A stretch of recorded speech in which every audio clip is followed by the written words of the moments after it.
सतीश डोंगरे ने लिखा है कि प्रणाम अनंत श्री, क्या मंगल मैत्री की भावना पुष्ट करने से अनिष्ट टल सकता है? देखिए, अनिष्ट टल सकता है या नहीं टल सकता है, ये एक परिकल्पना है, क्योंकि अनिष्ट अभी भविष्य में क्या छुपा है ये तो हमको ठीक से पता नहीं। इसलिए क्या टलेगा और क्या नहीं टलेगा ये केवल हमारे मन में बनी हुई परिकल्पना मात्र ही रहेगी। लेकिन इतनी बात तय है कि हमारी भावनाएं हमारे जीवन पर और इस सामूहिक जीवन पर बड़ा गहरा असर डालती हैं। भावनाएं संक्रामक हैं, वो असर डालती हैं भावनाएं हमारी, तो उनको हमें उसी तरह से लेना चाहिए, देखना चाहिए। मंगल कामना बड़ी सशक्त भावना है।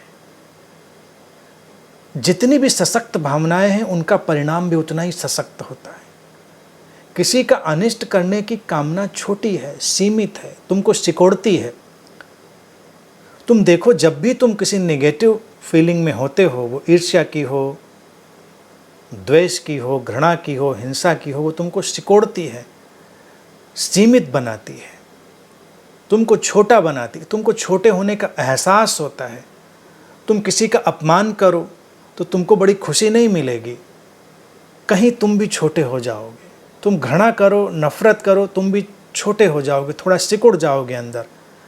तुम्हारे भीतर प्रेम घटता है, शुभता घटती है, तुम अपने को थोड़ा एक्सपेंडेड, फैलता हुआ अनुभव करते हो, बड़ा होता हुआ अनुभव करते हो। तो इसीलिए हमने समाज में एक भाषा डाली, बड़ा आदमी। लेकिन धीरे धीरे हमने बड़ा आदमी किसको बना लिया? जिसके पास पैसा है वो बड़ा आदमी है। लेकिन बड़ा आदमी वो है जो एक्सपेंशन में जीता है, विस्तार में जीता है। जिसके पास होकर हम भी विस्तार में चले जाते हैं, एक्सपेंशन में, वो बड़ा आदमी है। जिसके पास होकर हम सिकुड़ जाएं, छोटे हो जाएं, सीमित हो जाएं, हमको कमतर होने का एहसास हो, वो छोटा आदमी है। तो बड़े और छोटे की डेफिनेशन भी ऐसी ही है। अब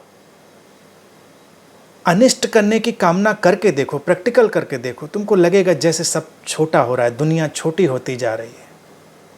और फिर तुम मंगल कामना करके देखो, तुमको लगेगा कि जैसे खिड़की दरवाजे खुल रहे हैं, जैसे कुछ फैल रहा है, जैसे कुछ विस्तृत हो रहा है, जैसे कुछ बड़ा हो रहा है।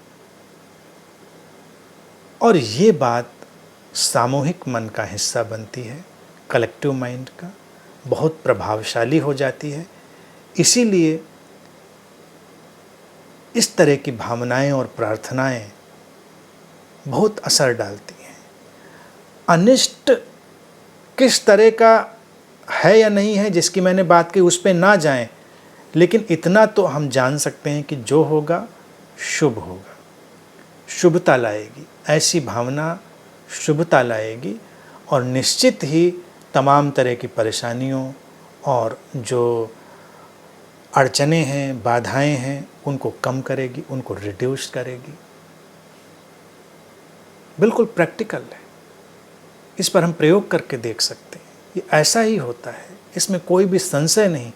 तो इसीलिए अगर धरती पर ज़्यादा से ज़्यादा लोग मंगल कामना से भर जाएं, तो पूरी धरती पर शांति और शुभता की धाराएं बह सकती हैं। इसमें कोई आश्चर्य नहीं।